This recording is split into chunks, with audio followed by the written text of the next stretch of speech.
But they started making this like chili noodle because when I went to New York and I had it, it was like, it's so good. I haven't found a recipe I really resonate with, you know? Like they've all just been kind of like, meh. I tried these new noodles from Amazon. This is the only place I could find it, like ordering it online. It's not bad.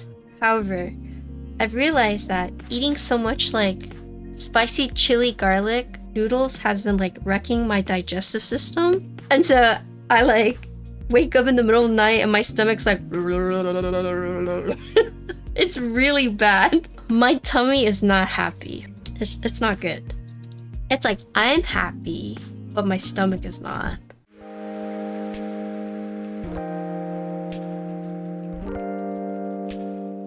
Alright, you guys ready to go? So I'm sure most of you have been waiting for this build, but this is the Event Horizon. It has been in the making for the last 2 years. It is a collaboration board. The designer is MVKB, so Max Voltai. Also Protozoa and Salvin. PCB is by Yankart, but the 3 main people are MVKB, Protozoa, and Salvin. I haven't ever seen a board quite like it. It plays around with like the different textures. It's a very beautiful board, and there's 2 versions you can get. There's some things here that will be different for the production unit. So this is one of 3 of the review units, so thank you. Thank you, Max, for picking me to be one of the reviewers. I really appreciate it, but just looking right here, so this is Salvin and this is MVKB. Here's the case right here. I try my best not to like rip the tissue paper, and I'm the type of person who doesn't want to rip it. So here is the board. Really, really neat. This is the Event Horizon. Whoa.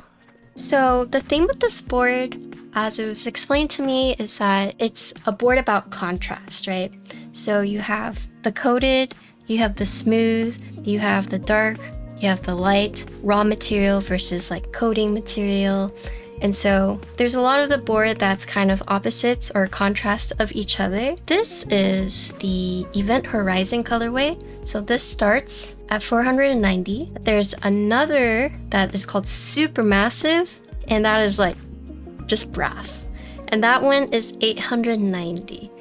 Okay, so there's quite a bit of a jump from the 2. It's heavy. This is a heavy board, and there are a lot of components to it. This board is more of a board that, while you can use it as a keyboard, it also serves as an artistic piece in many ways, that you can look at it and be like, wow, that is a nice keyboard. It is definitely going to be on the higher end. This board has been in development for a long time. It's finally here.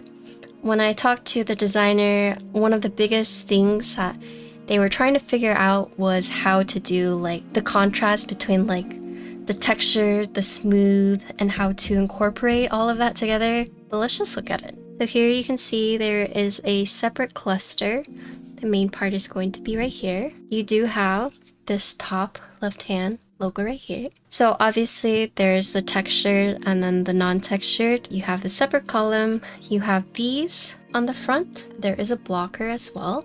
Here's the side. And then here is the back.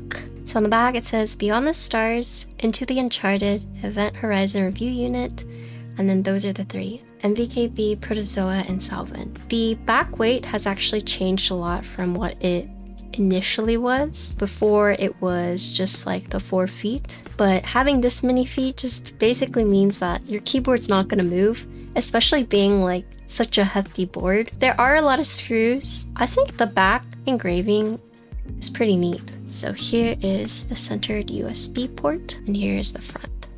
You can already see that you don't really see this top piece when you look at the side or at the back, or really in the front. They do a pretty good job of whenever you look at one end, it is just the texture.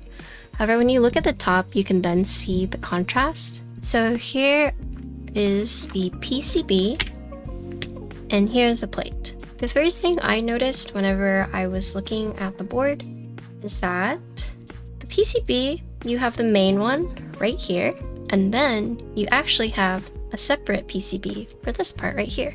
So the two have actually been separated. Instead of doing like one large PCB, I don't know if this is the final PCB. And look. Whoa. But you guys didn't expect that from the back, did you? So here you have the JST, and then you have the connector for the side. There is a physical reset button. No LEDs. There is an indicator though for the caps lock, as you can see right here. This is actually a hot swap PCB. This piece is separate. There are two mounting styles. You have dampened O-ring, and then you have dampened bumper mount. My O-ring is super glued together. Whenever the production unit is produced, you guys will have like custom O-rings, but this is kind of what he had to do for now. You'll also get a custom carrying case, and then the O-rings are going to be black. The plate that I have is Cerakoted. It makes it like a little thicker. For the production run, it will be anno. Following the theme of the front, as you see right here. So you also have that theme reoccurring right here. Nice plate. There are 5 main processes. The first is that the top part is CNC'd out, and then once that is done, the board is flipped, and then the bottom part is machined out. And then the board, so this part, is then shipped to B coating, where they powder coat the board and then they bake it to create these wrinkle effects. And then once the coating is done, the board is placed back into the CNC, and then that's when they start clearing off the top ridge. And that's where you then see the two-toned part on the top of the board. After they machine out from this main part, then they send it back to B coating to apply a clear layer so that there's actually no raw alu parts. Or brass, depending on which one that you get. So here's the weight taken off. And then here is kind of where you can see all the internals of this piece. This is where the daughter board would then go in. You see this little dip? So 3 on top, you see 3 on the bottom. You also see it on the plate. So here's the cutout. So you can see the relief gaps instead of filling it completely, which allow the sandwich to fully dampen vibrations instead of having the bumper bottom out against the plate. So to kind of combat vibrations, there's been cuts made onto the plate right there. The reason why I decided to use these parallel switches is because the designer saw the design from Parallel and thought it was pretty neat, and then incorporated it into his board with the like separate.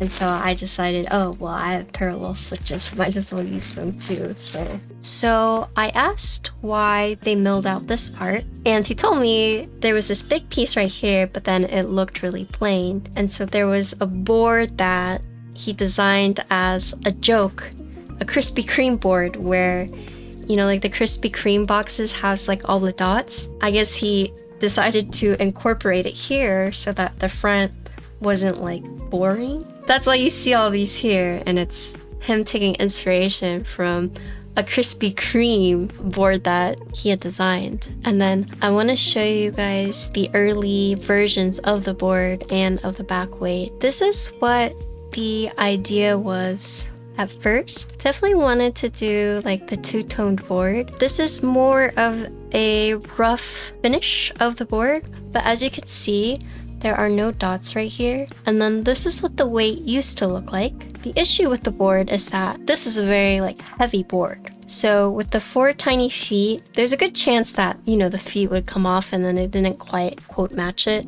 So decided to redesign the weight, add a bunch of feet to kind of accommodate for the board. So as you guys may or may not know, I like really weird looking bags. Like, not like weird, but I like unique bags, I should say. Yeah, so like my whale bag. I also have like a milk carton bag, and I have like a Lucky Cat bag. I have a puffball bag. So basically I like unique bags, right? There's this maker that I follow on Instagram who made this like really cute like takoyaki bag. They make custom bags. Like you can request like a custom bag, right? And they made this like really cute fish bag. They're so cute. I wanted it, but they're charging $300 for it. And I was kind of like, That would probably be like the most expensive bag that I own if I were to buy it. But I looked around and I found another company that makes like something similar. And I think I'm gonna get it. It's really, really cute. But it's like a tuna bag. It's cute, right? So I think I'm about to buy this tuna bag. It's a very cute bag. Good for fish lovers.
This is the event horizon. The mounting for this, you see how in between is the silicone bumper right here?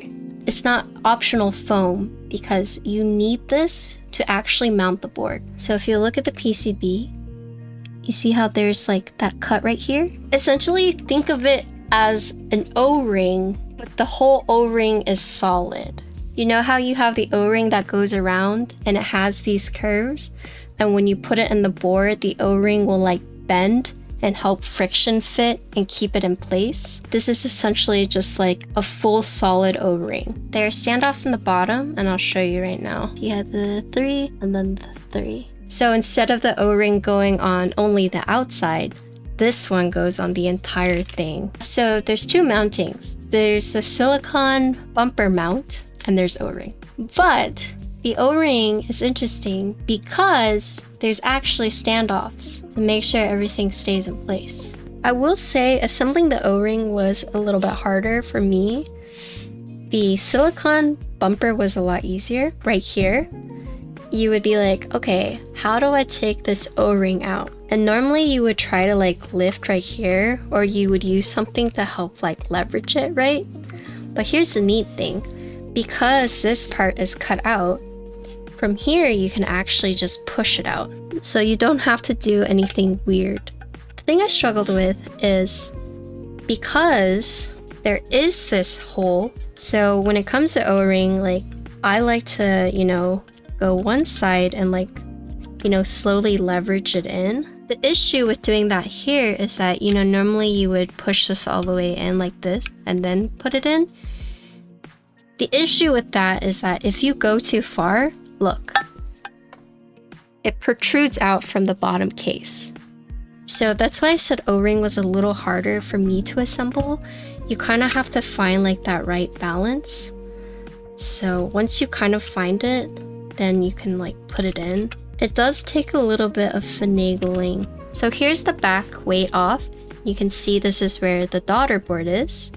So this is the main one, and then this one is to the side. Even this has the cutout included. So you can just push it out like, boom. Oh, wait, not like that. There is a little protrusion right there, and that's to help you clamp the cable in place if needed. So it's dual mounted. The mountings are very similar, but also a bit different. In terms of typing on it, I will say that I think the silicone felt more consistent. With the silicone, the sound was also more consistent compared to O-ring. And then I didn't show you guys this because it's really hard to notice, but this edge right here, he said it used to be really, really sharp, so they cut it. They basically shaved off the side a little bit so that the edges aren't like super sharp. It's really, really hard to see, but it is a 0.5 mm chamfer, and that was incorporated so that no one cuts their fingers. But yeah, I mean, that's the build. Thank you, Max, for sending it out and letting me build it.